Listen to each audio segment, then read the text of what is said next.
Hi, Clutter Fairy fans. This is the Clutter Fairy Weekly for March 17th, 2026.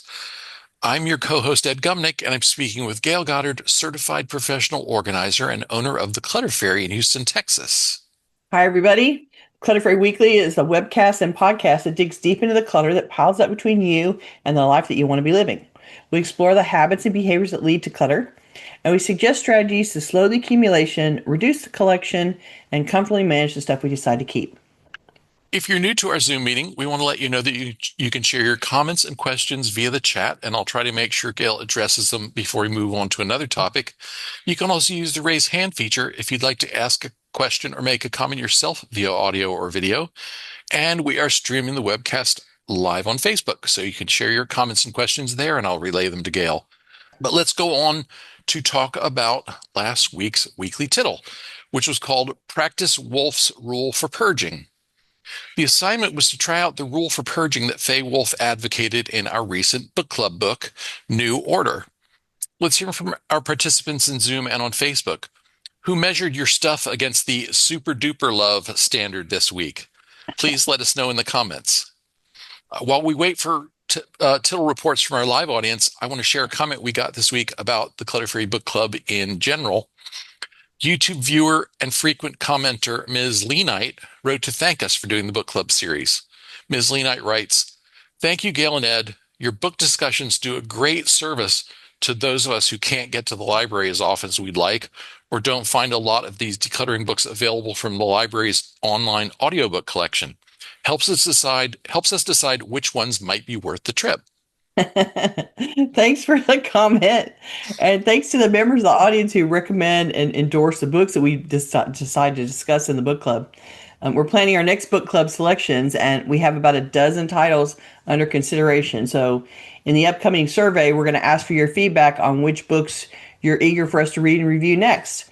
So, make sure you're watching your email and social media for an announcement about that survey, because we really want your input. We really want to be reviewing the books that you want to hear about. So, give us an idea what your preferences are, and we'll try to focus on those. It hadn't really occurred to me that, we're sort of pre-screening these books for people because there are a lot of There's books a out lot out there, there. an There's a awful lot lot out of there.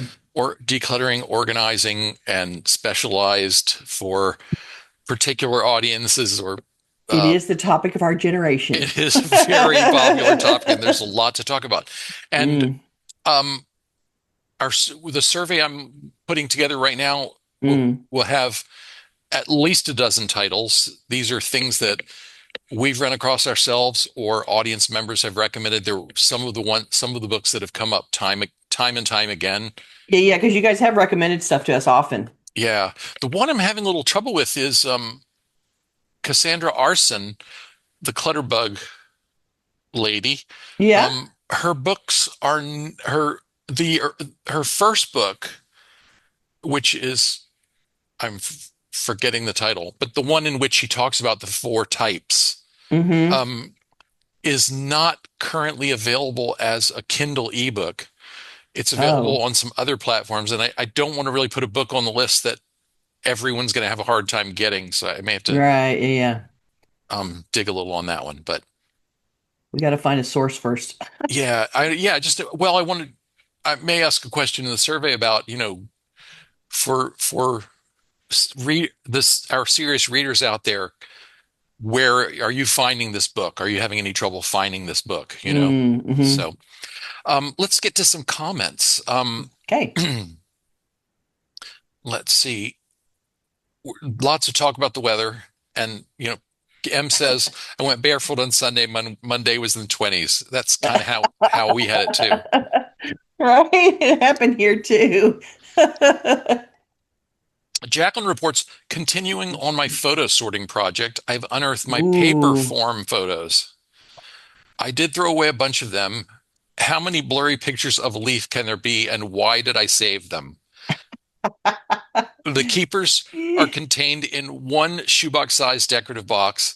I've started to scan them so all my photos will be accessible from my phone in my iCloud. The scanning process is slow and is definitely a helpful culling tool for deciding which are worth it and which ones I don't actually care about. Like, is it worth me sitting here with the scanner trying to make this thing become a scanned image or not? Yeah, absolutely.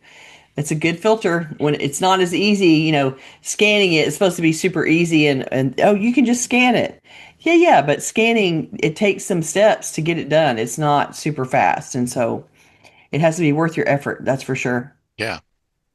Connie shared, just wanted to mention something for women with ADHD. The Woman's Palooza started yesterday. Just look for those Oh, words, should provide you with a link. It is free. Are you familiar at all? yes, I have heard. I have actually listened to some of the classes. It's called ADHD Women's Palooza, and it's basically a lecture series for people with ADHD, women with ADHD in Yeah. particular. And so they have all kinds of experts on that talk about ADHD and functioning around ADHD. And it's if you need to learn things about it, about ADHD and how it affects women in particular, it's a good place to go. Um, CJ says, even though I wasn't a big fan of the book, talking about New Order, Mm-hmm. I gave the title a try, especially the Clutter Fairy edition of analyzing why I can't let go of things I don't super duper love. Right. Insightful reflections that help me to make a bit of progress. Oh, that's good. Well, good for you. We're just trying to give you the experience of maybe I can actually process this a little bit and get past it. So if you made a little bit of progress, cheers for you. That's awesome. And, keep tackling it. If you felt like going through that exercise helped you make a little bit of movement, then, revisit it again, because I will tell you that practice makes improvement. That if you struggle with making choices now, repeated practice at making choices will improve your choice making ability over time. It'll get easier. It'll be more, you'll develop the method that works very distinctly for you. You'll figure out the right questions to ask yourself, the things that matter the most to you. And so you can refine your methods and you can get more practice at it as you realize I let go of that thing and it didn't make me completely lose my mind or twitch, or oh, I let it go and I thought it was going to be so hard and then a week later I wasn't thinking about it anymore. So you can have those experiences and they can build over time and in essence improve your, you know, organizing, sorting, letting go muscle, and it'll Right? get better. So if you found that you've made some progress there, do it more than once and see if you can't grow that experience. Good for you. Uh, Jane in California says, not related, but progress. I let my landline phones go this week and had the number transferred to the second SIM on my cell phone. This is going to save about $40 a month and free up space where I had the base and chargers. There you go. So less money, less space. It's a win. I still remember very distinctly back in the day, I was working in a company where, and I had a friend named Brad who told me he was a computer guy. And he said, one day we're all going to be carrying phones on our hips and nobody's going to have landlines Hmm. anymore. And I remember looking at him like, what? You're crazy. And do I not have my phone right here, sitting here right next to me? Yes, 100%. And I haven't had a landline for 15 years. So yeah, it more than that maybe. So it definitely, his prediction came true and I've lived to see the transition. And I can't, for those of you that weren't alive before cell phones. Yeah, was my friend psychic? No, no, he was just techie, and Yeah, he could relate. He could understand it. He could relate, right? He could imagine, and it was something that you couldn't even imagine not having your own phone in the house, and and attached to a line that wasn't electronic. And I went through Harvey with 95% of the electricity down in the city and still operating on my cell phone. And so I couldn't for a long time. I went through Hurricane Ike back in 2008, and the only communication I had with my family in North Carolina was by text message on my phone. And that was the only thing that would go through. Like I couldn't make phone mm, calls, but I could get a text through. And so, even in disasters, I was able to function, and so everybody's worried about, but if you don't have a landline, what are you gonna? I know, yeah, it is a problem, but I can't. At the time, I couldn't imagine it. Now we've all experienced it. That's what I'm saying. Susan commented on the question of book the of books. Um, Susan says, I prefer a book available on Libby in Canada. The last book was not, even though it sounded good. So that will be part of, I think part of the survey. One of the survey questions will be, you know, What's your platform? if well, I think more like, are there any books on this list that you are not able, would not be able to obtain, you know? Mm-hmm. Mm-hmm. Um, so let's see. M mentions on the subject of scanning photos, you also have to wait for the scanner to do its job. Mine takes nearly a minute for each scan. Yeah, it's not fast. Yeah, If you want a good, if you want a good scan, if you want a high resolution scan, that's part of the deal. Like you can rapid fire it, but then the product that you get at the other end is not as digitally right. satisfying as, Yeah, waiting for the minute to make the scan work right. yeah. Yeah. Linda says the super duper love it vibe doesn't resonate with me. I'm trying to Mm. be less attached to stuff. A phrase from the minimalist helps me love people, use stuff. I like it. That's what I'm saying. Like you got to adapt for whatever makes your brain roll and make decisions and make choices and move on. Like if it doesn't work for you, that's okay. It's going to work for somebody else, and you have your own technique. So good for you. Let's see. Love people, use stuff. I like it. Irish Michelle says, Happy St. Patrick's Day from Ireland. Happy St. Patrick's Day back. And Kanasata to Ed. I probably am not pronounced Kanasata. I can't remember how I my Gaelic was enough years ago now that I'm rusty on it, but Right? she's asking how I am. I think I am taking advantage of being off on a Tuesday to tune in live, which is lovely.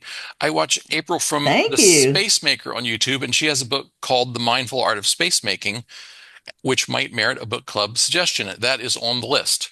Oh, cool. Okay, awesome. Yeah, I enjoy listening to your posts. So, uh, So we're glad you got to come live today. That's and always exciting when people can make it. and then another Gaelic phrase, which I think means thank you very much, but I could be wrong. Oh, I'm yeah. So I'm really rusty on my yeah, but the fact that you can even look at it and tell what's going on yes, is a I miracle, I right? Like, recognize the words. yeah. I mean, he literally did. When he was living in Houston, he did. What's the training? The other. Duolingo? Yeah, yeah, yeah. He Yeah, did Duolingo Gaelic study, yeah. so he would occasionally spout out words at me back in the day as Um, he was learning them. a user who's going by the name of their phone, Sam, we'll just say Samsung, is this the commenter Okay. says, I'm not tech savvy, but would it work to send photos to Walgreens Photo and have a zip drive created? I have Uh, not. I I think you can take yeah, have him scan it for you. paper photos or even Mm. negatives, right? And they will Yeah, process yeah, them and they'll to process them. digital. Sure. And then this the speed becomes their problem and not yours, right? Like Right, you drop it exactly. off, and however long it takes to scan is their issue, and you don't have to worry about it. So sure, if you're willing to pay for that service and not do it yourself, why not? Um, One less thing for you to do.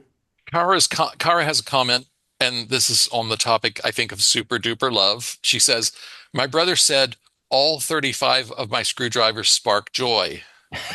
So it's the same problem. Yeah, honestly, super duper love causes the same problem for a lot of us, I think, that sparking joy did, which is some maybe that's you have to interpret the feelings that you have about your stuff. Mm-hmm. And it's easy to go to interpret your feeling as love, I want them attachment, all. affection, when it may just be this thing feels comfortable because it's always been around. Hmm. So, Well, and that's the reflection of somebody who is into tools, who collects tools, who thinks about tools, right? And so for them, the interest is already there. It's the base of all the judgment is that I'm into tools, right?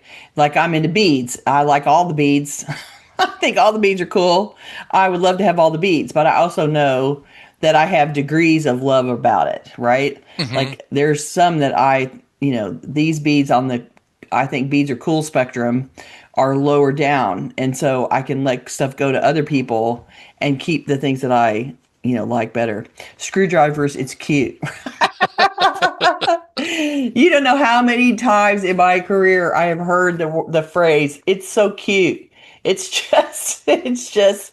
the original standard that everybody judges it by. And then we always have to have this and the conversation. Okay, it's cute and It's cute, and you could go to the store and visit it occasionally if you want to revel in its cuteness, right. right? And you can love some of them more than others, and you can not keep all the things that you are cute in your lifestyle. Like everything that you encounter in your life that is cute doesn't actually have to live with you. And I point that out, and people try to offer me stuff sometimes. I'm like, but you said it's cute. Yeah, yeah, but I'm not taking it home. I don't need to have it in my life. I can admire it from afar and release it out into the wild to someone else to have. And that's the judgment call that we all have to make after everything is cute. Right. Okay, we better get on to our main topic. Okay. Managing our own stuff is tough enough, but the process gets even more difficult and complicated when we're caregivers for children, dependent adults, or elderly parents. Today, we're going to explore the complexities of decluttering and organizing for people who depend on us and offer strategies for navigating these special clutter situations.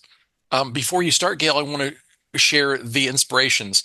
Um, Amanda, who has small children, uh, Mm, said asked in response to one of our surveys, have we discussed decluttering for caregivers? It would be cool to hear some strategies for people with small children, adult dependents, or elderly parents, anyone who needs consistent supervision. It can be tricky to find time when your special people are up and around, especially if the spaces to be decluttered are not the safest or cleanest.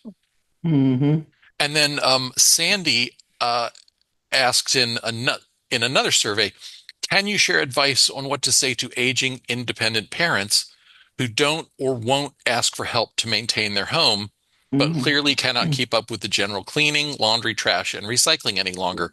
I want to help, but don't want it to be a huge fight every time I come over.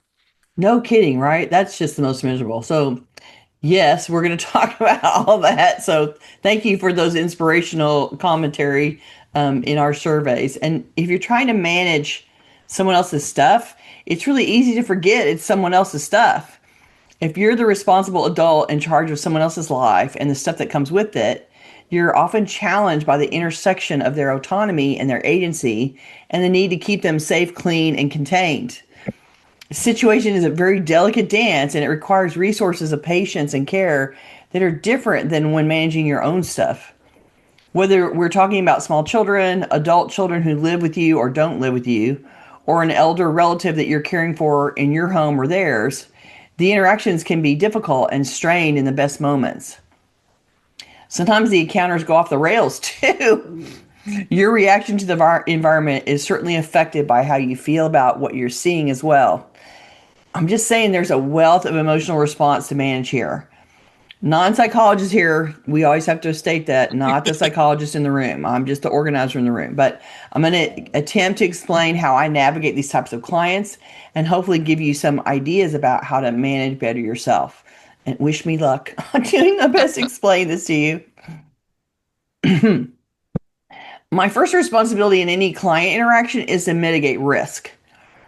I may want to seriously clean up a place and to dive in and rearrange everything and remove huge volumes of stuff and make the space navigatable, clear, and safe for the client. But the result that I want to achieve on behalf of my client may be way too ambitious for that client to even think about, much less live through happening. So I've learned to focus on mitigating risk.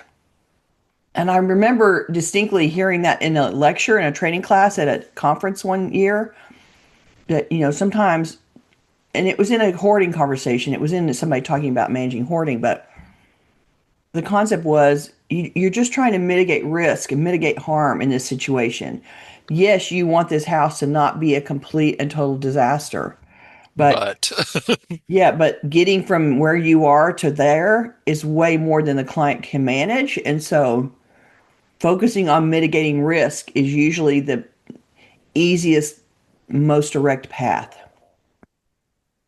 You want to manage risk of injury, risk of illness, risk of infestation, risk of death.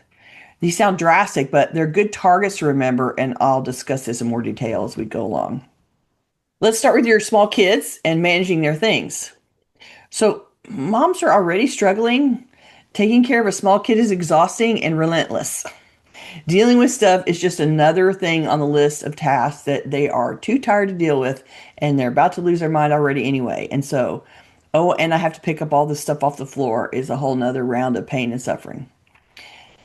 As infants, those little kids don't have much of a sense of ownership of their things, except maybe their favorite toy that they always take to bed with them, or the thing that they clutch when they walk around. The banky. Yes, the banky. During that time, while the kid doesn't really have much of an ownership sense, mom can make all the determining decisions and the kid doesn't really notice usually. This gives the parents the sense that they can always handle their kids' things without their input. Oopsie daisy. That is not true. And you just have a very small window early on in their life where they won't object to whatever you do. And it's a window. It's not a permanent thing. It's a window. And I think sometimes parents are surprised by that. Pretty soon, the kid develops the ability to say mine, and all bets are off. So now moms have to switch to getting their kids' input on some level about the things that they keep. There's a window of time where you can still remove things without them noticing exactly, but the window is closing rapidly along with their brain development, and you can easily cause major ruckus by ignoring their input. Now you need to negotiate a bit with someone who clearly doesn't yet have the full understanding of negotiating. And it's a problem, it's a struggle. In this space, for little kids, we're sorting clothes and toys. That's basically what they own. This is the bottom at their stage in life. They own clothes and toys. And we have to take into account the kid's personality. Are they sentimental about everything, like you're sentimental about everything? Are they not worried about letting things go? Every kid is different, and their level of attachment needs to be accounted for. If you're sentimental and your kid isn't really sentimental, then you struggle with wanting to keep more of their stuff than they do. I have watched so many conversations where the kid is like, no, I don't want that. And then the mother stands in the corner and goes, but it was your favorite. I'm like, shut up. The kid said no. Take the win. but sometimes that's a real challenge and it's kind of threat to the mother if the mother's sentimental and the kid really isn't. And if you're not sentimental, and they already are sentimental, then you're the parent at risk of throwing out something that's really important to them that creates a childhood scar that I hear about decades later. You have no idea how many of my 40, 50-year-old, 60-year-old clients still tell the stories about I went to school and I came home and my mother had thrown everything out of the closet or thrown all of my bears away or thrown all of the, given away everything that was fill in the blank, my favorite thing, right? Like the parent had reached some threshold where they were overwhelmed or aggravated or irritated, and their response was to get rid of everything that was super important to a kid. And in the moment, the parent is reacting out of stress, overwhelm, aggravation, whatever's going on.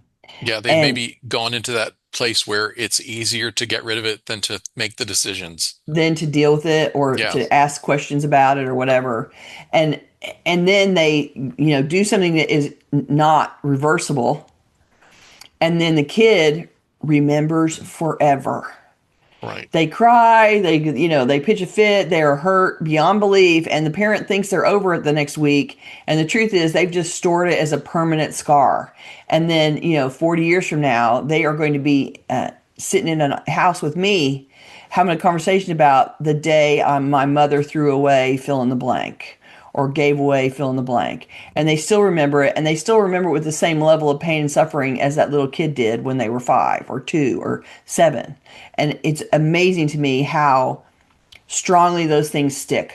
So you don't want to be the parent who adds those scars onto your kid. No. So it's just something to consider before you start throwing stuff away. I will say that grandparents always add to this problem because they are excessively giving gifts to their grandkids because they seem to have forgotten what it takes to manage so many kids' toys and stay sane at the same time.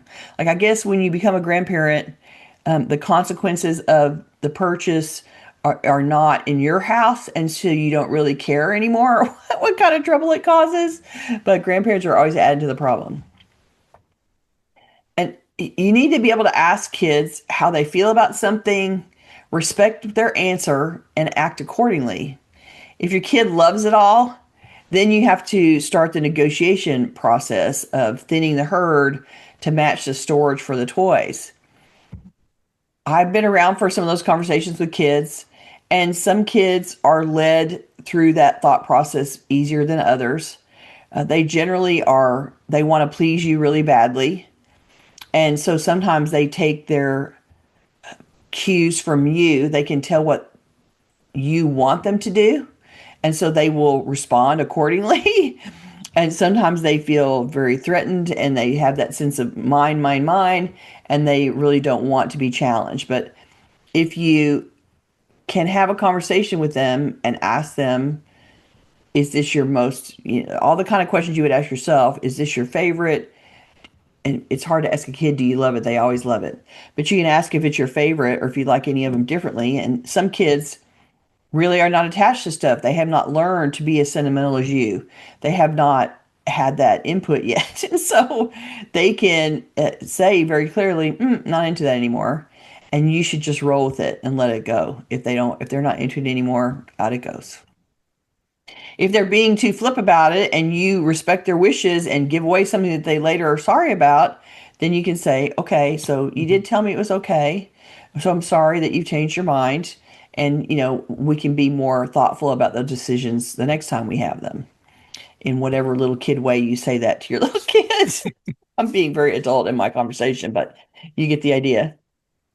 For kids that like to keep a lot and feel super sentimental about it, or maybe they're turning out to be ADHD kids and they want to have everything out, or generally little kids just sort of get overstimulated with too much stuff and they have everything out and then they get glazed over and don't know what to do with it either. I think it's important to pull out portions of the collection for rotation so that they may own 100 toys, but you only put 20 toys out at a time. And so you can say to the kid, okay, these are the 20 that you're going to play with this week or this month, and we're going to put the rest of these in closet for later, and we'll cycle them out later. And so, although they may object in the moment, you can assure them that you're not throwing anything away, other than things that are broken. Like you can have that, okay, this is broken, or this is, if you don't have any interest in it, let's let it go. But if it's that, or if it's already broken, then we should throw out the broken things. But then the rest of them can go into rotation and they can go and hopefully up and away so the kid can't go to the storage container and open it and start pulling everything out. Like you want to actually remove their ability to interact with the stuff while promising that it's in this, I'm putting it in the container. Daddy's going to put the container in the attic, or Daddy's going to put it in the upper part of the closet, or whatever. It's not going to be played with right now, but you'll be able to pull it down later. And so usually you can get a kid to accept that. It's not lost forever. It's just removed. And then they have a smaller population of things to play with, which makes it easier for them to make choices about what they're going to play with without the same level of stress. And it keeps them fresh longer for the kids. Like, you play with something for a month and then you can put those in a box and bring down another box of toys. Now you're not buying new toys, but he's got a new box of toys that he hadn't played with for a month. And so it makes it a little bit, extends the life of the interest of the thing because they don't see it all the time. And, their brains aren't recording really well at this point, right? Like we don't have a lot of memories of day-to-day interactions all day long as little kids. It's just we're living there and the recorder isn't quite recording everything. And so give them a little bit of time for that stuff to fade for them, and it will be very fresh when it comes down the next time. It's a way to manage how much they have to interact with, how much you have to pick up also and reset every night. Instead of 100 things, it can be 20 things. And then when it's time to rotate, you pull it down and say, okay, now we're going to play with this box and we're going to put these things away and put those up and we're going to bring down a new box and now you can play with these things instead. And so it's a way to ration the toy interaction so they're not overwhelmed playing with them, so you're not overwhelmed cleaning them, and nobody has to be buying new toys every 30 seconds. Just a thought. And then sometimes, when it comes back down, then you'll have better feedback, right? Like if it's been off the table for a month and it comes down to be played with and it's still ignored, then that's telling you it's probably not their favorite toy. It's probably not something that engages them. And so it'd be an opportunity to ask them again. So do you think now that you've seen this toy again, or you've been playing with this toy a week, or you've had access to it for a week, so are you ready to release that one? Do you think you play with that one enough and you can let that go to another little kid? And sometimes it's been out of sight. I'm not reacting to it immediately. I bring it back. I still am not reacting to it very much, and which gives you an indication, yeah, it's probably not at the top of their list. So you can probably negotiate them out of one or two of those. Worth the effort and time. You Let me can share. also go ahead. I was going to say, let me share a comment. Connie says, our niece is having trouble when she wants to give discarded toy to the younger child. Suddenly he wants it all to himself. I know, right? We're triggering the mine factor, right? It's mine, it's Yeah. mine, it's mine. Yeah. So I would do the like rotation storage of those things, like take them out of his ownership and put it away for a while, and then let it come back out again, introduced to the younger child, and he may recognize it again and feel like it's all his again, but you can practice, or hers again. I guess you said niece. Um, Well, it's the niece's children she's talking about. So, oh, okay, yeah, okay. yeah, So that giving it the time out without taking it directly from the one kid straight to the other kid might give it enough, fall off, lack of interest that it yeah. can be passed, introduced to something new to the younger kid, and it'll be okay. Well, it's, we've talked before about the endowment effect and how our Mm. brains uh, Happens with little assign kids too. assign assign significance to things just because they're in our possession. And Hmm. so, letting that fade for a while might diminish the effect. Yeah, might make it a little bit easier for them.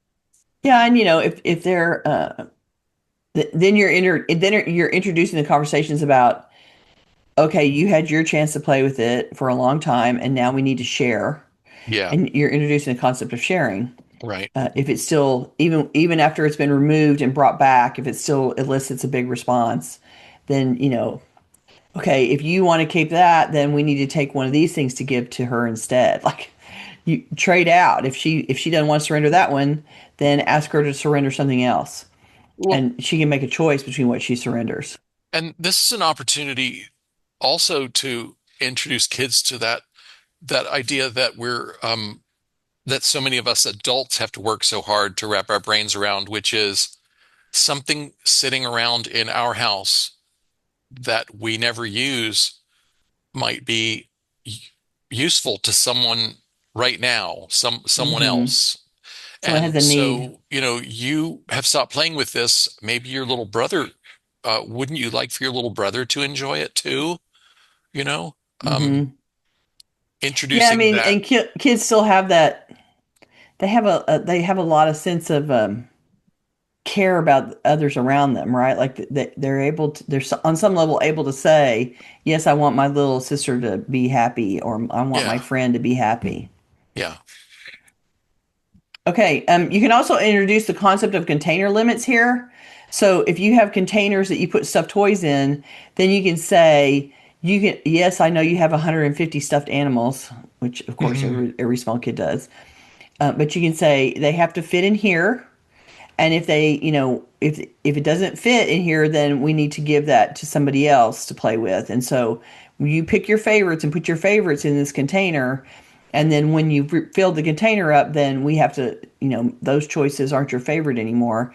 And we have to let somebody else play with them. And so, particularly if they're young enough that you're still asking them to help you click up, like you can help them participate in managing the space. So little kids really want to help mom. They want to like do participate. Little kids end up with little plastic vacuum cleaners, and like they're Hmm. trying to imitate mom doing stuff, and they want to be helpful. And so sometimes you can trigger that help mommy put things away idea, and have them put things in containers that they can easily put them in, so they'll have lids, that kind of stuff. And then say, this is the container for the trucks, and if it doesn't fit in here, you can't. That's your limit. That's as many trucks as you can have, right? And so it is an idea to introduce limits and container storage and filling up the container storage and making the choices about what rates being in the container and what is then won't get in the container and has to be released. And those are good concepts to start teaching them about the idea of managing their space and organizing their things. So those are some thoughts about little kid management that is completely different when you get to adult kids. So is there any more comments where I shift gears a little bit Let's here? no, let's keep going. Yeah. Okay. So when you get to little kids, when the little kids evolve and now you've got adult children, basically I'm thinking, you've got high school or they're just gone off to college. They at least, their brains have developed enough that they have a better ability to negotiate more clearly. And at this point in their life, they can help with releasing things from their childhood. So you can help them filter their contents before they go to college instead of, 5 years after they've graduated, because they're going to be packing up and preparing to go to school without thinking that this is a pivotal intersection in their life where it's about to completely change. They're going to move out for the first time and they're never coming back to this teenage life. It's never going to be this life again. They're making a major change. And so making them aware that this high school bedroom is never going to be their bedroom in the same way again. Yes, they may stay there again, but they're never going to be in their high school life living in that bedroom as a high schooler. And Right. so all this stuff is now part of their past. And talking to them about going through the contents and deciding, helping them organize it, helping them box up stuff that is truly memorabilia for them. And if you leave them to do that alone, they're just going to throw a bunch of stuff in boxes and shove it in the closet. And then you're going to be unearthing them 10 years from now and trying to go through them. So if you sit with them and help them decide, okay, these are the things that I want to take down and pack.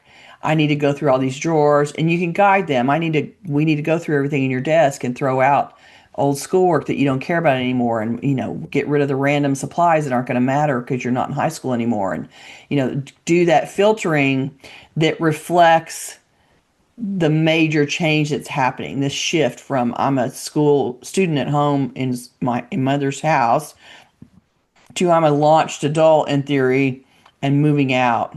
Or at least the way that I manage my life is about to change because I'm not going to be in high school anymore. Either I'm going to college or I'm going to start work, and all of the way that I deal with my life is going to be different. And so I think just the exercise of going through their teenage bedroom and helping them manage the stuff, box things up and label them very carefully. These are keepsakes that you care about. We're going to take them down, or we're going to box them up, or we're going to go through these drawers and put away stuff that you think is important. We're going to go through your clothes and make sure that we can give away everything they're willing to give away. That if they're not going to take it with them to their new apartment, their new college life, their next phase, whatever that is, and then they don't need to leave it behind like it's frozen in time in their bedroom. So if they're leaving it behind for some reason, then we have to ask why and decide, okay, is this really something you want to keep and throw away 10 years from now? Or is this really a valuable keepsake to you? And can we make a distinction about that and try to release things that aren't important? So What you want to really avoid is becoming the storage unit. yes, yes, The yes. storage unit that they don't have any investment in clearing out because you're Managing, not dealing with. charging them like a storage unit normally would. Mm-hmm, mm-hmm. And truthfully, because they're graduating high school and going to college or going out to get their first job, they are not thinking about this is all part of my transitioning life. Like they don't have the life experience to know I'm about to pivot in a major life event here that and from which I'm never going to return to what I was. Like they don't understand what that is yet. And so focusing on the stuff gives them a little bit of an inkling of what's coming and allows them to be conscious. It makes them conscious choices. They're focused on the fun and the excitement of I'm leaving the house and I don't have to listen to you anymore and I'm going off to college or I'm going to start living in an apartment or whatever. They're focused on the thrill and they're not focused on the stuff management around it. And so asking them to do that with you in their space can anchor their thoughts a little bit about what's happening. And also, even if you only get partial cooperation, you get some decisions from them about things that can leave the house now that you won't have to be going through 5 years from now. So anything that you can get them to like let walk off under their own decision making right now is like one less thing you have to deal with later. I'm just saying. Naomi commented, I had the problem of not trusting the young adult child's disinterest, always thinking they might change their mind later. I get it. I hear that. And I think that there is, on some level, there is a little bit of a risk there. They might change their mind later, but they're not going to throw away everything. And the fact that you find it interesting doesn't mean that they will find it interesting. Like, don't be confused that what you would do with the stuff is what they would do with the stuff. And so you still have to respect their choices. And this is still a learning experience for them. If they're nonchalant about it and they give away things that they regret later, they will learn to not be nonchalant about it. But you can't prevent them from throwing away something that they're clearly not wanting to deal with. And I would say that if that's their response, they're likely, I mean, you can find out if they're making those decisions under duress. Like, are they feeling particularly overwhelmed in the moment? Are they struggling right now? And you don't feel like they're making good decisions because they are tired, stressed, hungry, overwhelmed, right? If it's an overwhelmed stress response, then yeah, they might regret some later.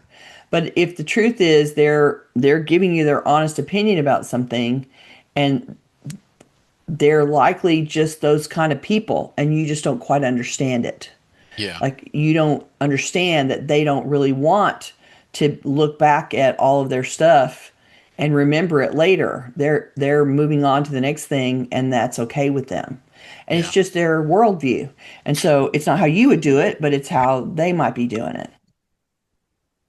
I think if you're a parent who finds yourself in that situation, not trusting your child's decisions to let things go, you could perhaps keep a few of those things as yours, but be honest that, I'm keeping this because this is a It's a keepsake for me. this is a keepsake for me of Hmm. Junior's childhood, and set some reasonable limits. You can keep a small box of keepsakes of your child's childhood that they didn't want and no more. Hmm. Um, and Yeah, I mean, you be sure to review it later and decide, and it's, if be it's, sure. they're still not interested. And so why am I still keeping this? Hmm. You know, you might be ready to clear that box later.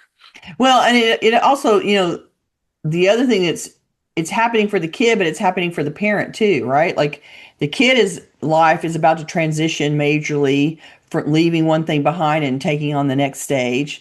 And that's a process for the adults, the parents to deal with too. Like you're having your own response emotionally to my kid is graduating and going off to college and she's being launched and I'm no longer the keeper of this person in the same way.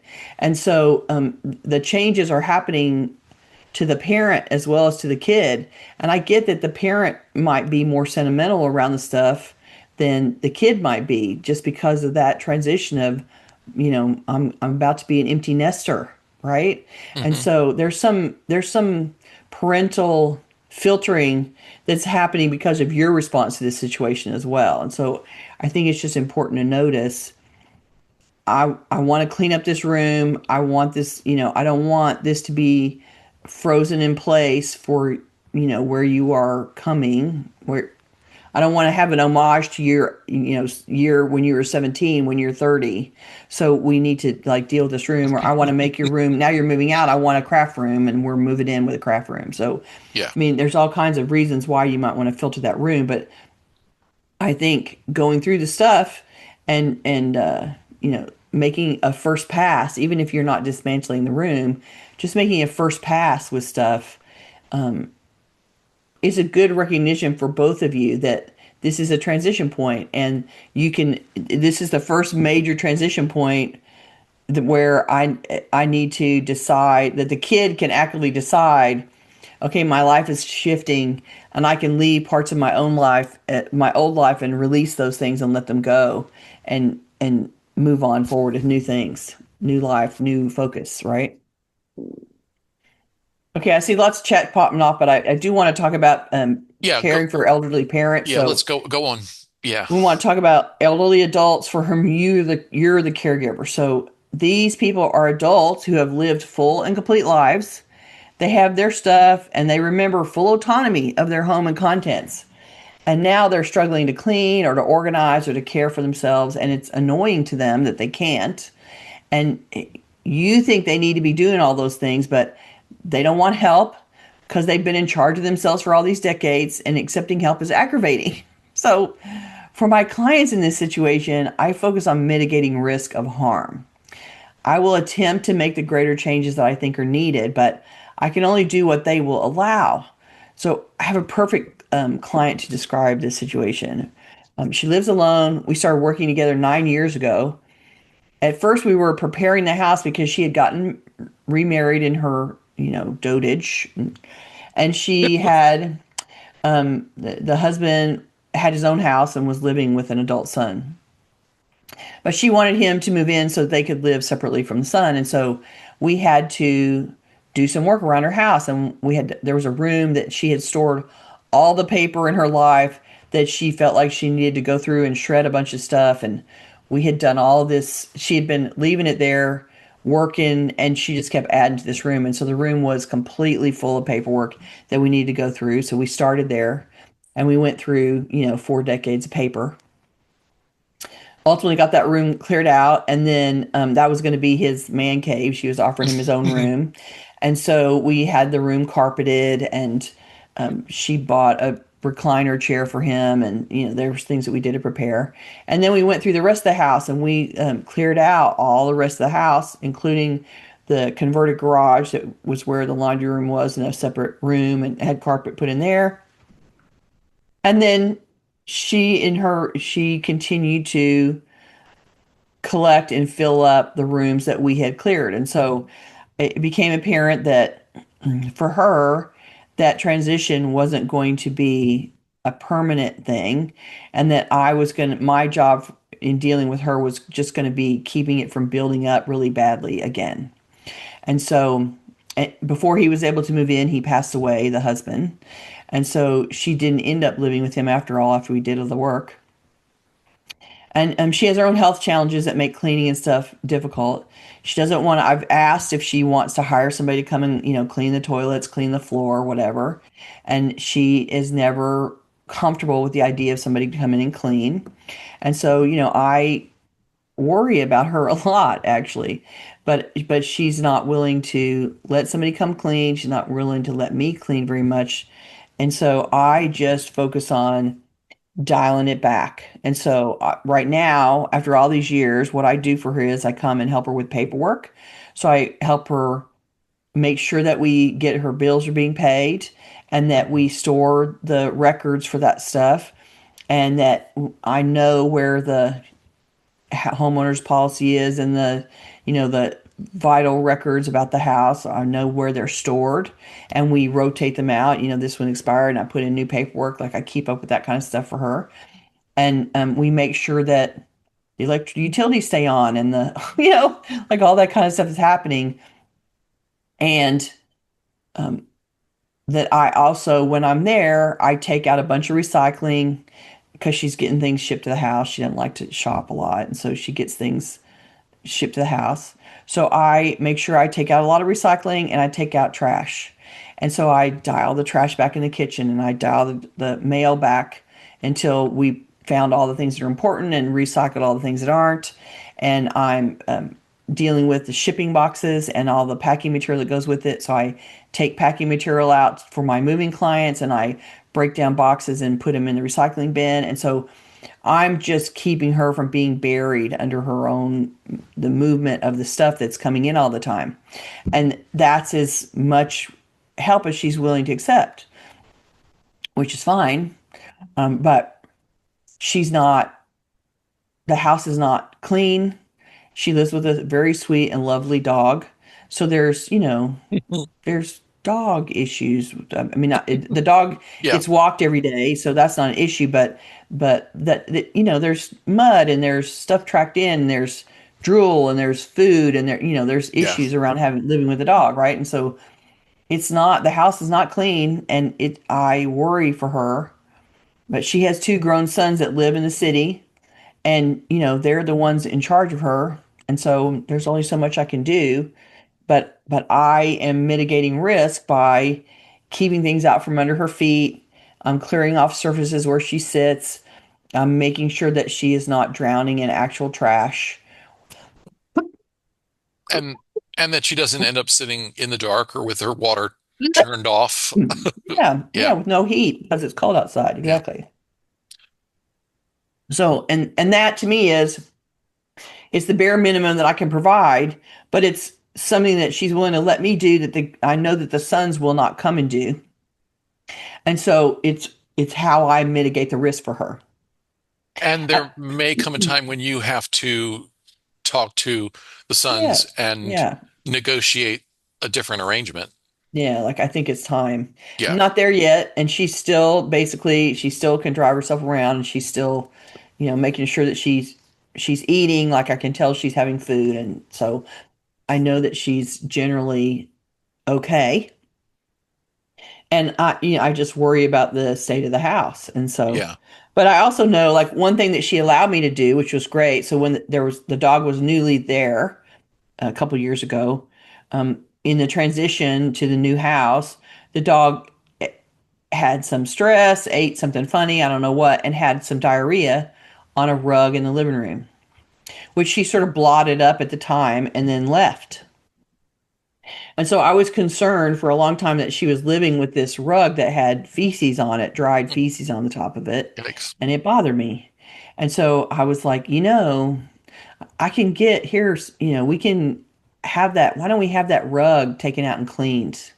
And it was a living room rug, and she likes the furniture in the living room. She likes the arrangement in the living room, and so part of it was because the rug was part of her, front room that she would talk to people in Yeah.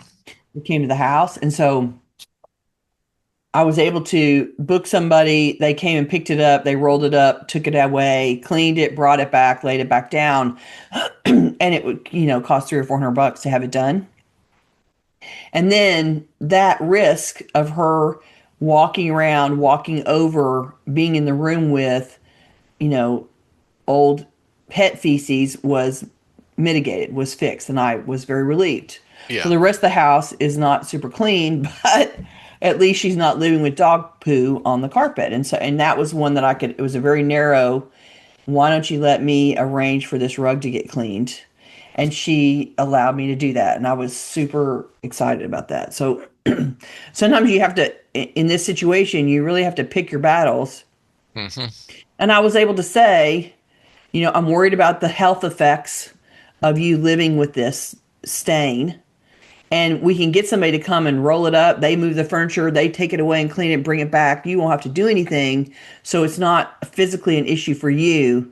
We can make other people take this away and fix it. And she let me do that. Now she won't let me convince her to get somebody to clean the house Right. Yet. yet, right? Like Yeah. I keep Yeah. thinking about it. But I think with adults, and I hear this with people who now we're moving the person to assisted living or they're moving in with you. And it's hard I mean, you can certainly understand as an adult right now, if somebody came into your house and started saying, No, you have to move out. You have to get rid of half of your stuff, and I don't care what you think. This is what needs to happen, and shut up. Like how you're going to react to that, which is, Yeah. oh, I don't think so. What are you talking about, right? So, I know that you understand the response to, I'm about to dismantle your life and move you against your will without your input somewhere else. It's never going to be good. So, anything that you can do to have that conversation about, I'm worried about your safety. I'm worried about your, physical, your ability to take care of yourself. I want to make sure that you're safe. I want to make sure that you don't have to struggle with food anymore. Someone else will be making food. There are conversations you can have about, I'm trying to make sure that you have the support that you need. Yeah. And, for some people, it doesn't matter what you say, they're going to fight and argue. And for someone else, they can hear what you're saying and it'll be okay for you to suggest changes. But I think it's really important that you at least have to try to have the conversation with them and engage them in the conversation, and not react like, oh my God, this house is a wreck, mother. Why do you live like this? Because I'm old and frail and Yeah. don't have the strength that you have anymore, and you're not old enough to understand what that is like. Yeah. So stop yelling at me. Like, Okay, we are just about out of time, oh, and it's there's true. Okay, another sorry. question I'd like you to Okay. try to give a quick answer to. Okay. Amanda, who was one of the commenters who Oh, the inspired this original. Yeah, yeah, episode, yeah, yeah, yeah. she says, I made one of the survey comments about this topic when I was feeling deflated and exhausted. I was Mm. thinking along the lines of, how do we get decluttering done while the dependents are actively underfoot? The obvious answer Mm. is to hire a babysitter, but I hate the idea of paying someone so I have less time with my toddler and more time with my dusty basement. Well, and that's the intersection of, I need to get something done, and the toddler always interferes, right? Yeah, So I think if you think of it as, you can do a path that doesn't you can do a path that keeps you in contact with your toddler, or you can recognize, and then the job is going to take 5 times longer than it would otherwise, or you can shorten the window of time that it's required to do the work if you can focus on it without interference. And maybe you intersect it with, grandma, go take the kids to play for an hour, and you're not going to do the whole basement. You're going to do series of scheduled appointments that allow you to work your way around the basement over time without taking a huge chunk of your day away from your kid, and still be able to be moving towards the goal of getting it fixed, right? I mean, when kids are little, there is no large window of time for anything because kids require constant attention. So you get 15 minutes here and 20 minutes there and an hour while they're having a nap. And like, your ability to manage your time is in much smaller increments than it is later in life when the kids can occupy themselves for greater stretches of time. And so, giving yourself okay, if grandma takes him to lunch, I'll have an hour and a half that I can do something before he comes home and I need to take back over again. And so consider that a way to shortcut how long it takes the work to get done, and not surrendering all of your time with your kid. And the grandma will be thrilled to have the kid for lunch. Like, that's not a big deal, right? And so maybe once a week grandma takes him for the afternoon, and then you can have 2 hours to work on the basement and an hour to sit and stare at the wall and have a nap. Like, maybe you can combine your response for a couple of things. And so, yeah, I'm just thinking that I recognize that, like, you're not trying to stay away from your kid. That isn't the ultimate goal, but you do have to recognize that when the kid is present, it requires 100% of your attention. You have to be on, yeah, and their attention is switching every 5 minutes to the next thing, and you're just running around trying to keep up with them all the time. And so, expecting yourself to have a big chunk of time to work on something in the presence of the kids is not real. And the only way you're going to have any kind of dedicated time is if someone else takes is in charge of managing their safety and well-being. You go do something else. And if they know you're there doing something, they're going to be constantly trying to join you anyway. So Right. you need it to be a babysitting situation so they can, truly be distracted from you and leave you be for an hour. There, that's the short answer. Okay. This we ran through this topic much. This was a bigger topic than Than we thought, looked at first. It really is. right? Um, but that's all the time we've got. We're going to be back next week, March 24th at the usual time. We will still be out of sync with our international audience for just one Don't more forget. episode. I do not have the topic ready to announce yet, so watch your email for an announcement. We also are not going to we we don't have a formal weekly tittle this week, but we are going to put out the book survey this week. And so Mm-hmm. really your weekly tittle is watch your email for the book survey and let us know what books you'd like to talk about Yeah, we next. really want your input on that. So please Yeah. don't, we don't want to review a book that you don't care about. So please make your choices known. We want to hear from you. Yeah. So we're going to have about a dozen titles that we've picked out or that have already been suggested to us. And then, of course, you can also suggest additional ones. We'll probably have enough books picked out to last us for about the next 4 years by the time we're finished with this. New ones coming out all the time, Ed. It's true. Okay. If you're watching this on YouTube, we'd love for you to join us live. To get notifications about upcoming events, we invite you to join the meetup group by visiting cfhou.com/meetup. This is how you get your reminder. Right. You can also follow us on Facebook by visiting cfhou.com/Facebook or join our mailing list by visiting cfhou.com/subscribe. That's our favorite because then we know that you're getting the survey announcements and we know that you're getting the announcement when we post the YouTube video and all of that. Yeah, We'd so love you to know what's hear going from on. you. So please keep your comments, questions, and topic suggestions coming on YouTube, Facebook, or anywhere that you find us. You can always reach us through the website at clutterfairyhouston.com. Thank you. Thank you so much. I'm going to do the YouTube plug here. If you want to find out and go look at other videos, if you're new to the channel and you don't realize that we have, about 400 videos out there, you can go to cfhou.com/YouTube, and which will point you directly to our channel. And you can look at the whole library of Ed and I chatting about all kinds of organizing things. So old book club entries are there as well as all the other stuff that we've covered over the years. So feel free to go visit our library. Thanks for joining us. I appreciate it. I hope that you guys enjoyed this topic today. Thanks to the people that were able to join us, from Ireland today. I'm so glad you got on the call for live. I love it when people come on and go, I haven't been on live before and I'm here for the first time. I always think that's super fun. So glad you made it. We're so glad you're here. I hope you guys had fun chatting in the room today. And we will talk to you guys next week. Bye bye. Bye.